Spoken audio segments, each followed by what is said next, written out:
Well, for months, critics in and outside of the State House have been calling for major reforms regarding how South Carolina selects its judges. And now the first bill that attempts to do that just earned key approval in the South Carolina Senate today. The State House reporter Mary Green has those details for us tonight.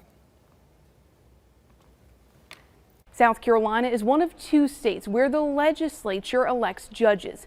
This bill's approval Thursday comes after increased scrutiny of South Carolina's judicial selection process, which some claim stems from actual impropriety and others brush off as more of a perception problem. An effort to both fix what is thought to be broken and not mess with what is not broken. After days of debate last week on this bill failed to progress, a smaller group of senators met for more than 12 hours this week behind closed doors to work out an agreement. The bill they settled on makes a series of changes to the current process instead of any sweeping reforms, and it earned senators unanimous support. It makes the process more open, more transparent. It makes it more responsive. Arguably the most significant change this bill would make is to get the governor more involved in judicial selection, a process in which he currently has no say. The bill would expand an existing screening panel that narrows the field of candidates for each seat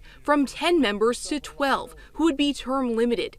The House, Senate, and governor would each get 4 picks. No longer, under this bill, would the legislature have the exclusive authority to hire and fire judges. We are bringing the executive branch in. Several of the state's solicitors have called for lawmakers who also work as lawyers to be prohibited from serving on the screening panel. They argue decisions from the bench could be influenced if judges believe a ruling against one of these lawyer legislators in court could later cost them their jobs. The Senate bill would still allow lawyer legislators to serve on the screening panel. There are certain questions that wouldn't get asked otherwise, and constitutionally, there is clearly a large legislative role in this process. Under current law, the screening panel forwards up to 3 finalist names to the full legislature.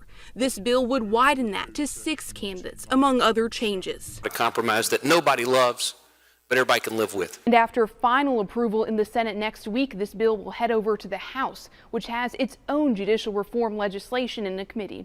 Reporting from the State House, I'm Mary Green. And under the current system, candidates will need to get a majority of votes in the entire legislature in order to be elected. So the much larger House can ultimately dominate this process. This bill strives to strike a fairer balance by requiring candidates to get a majority in both the 46-member state Senate and the 124-member state House of Representatives in order to earn that seat.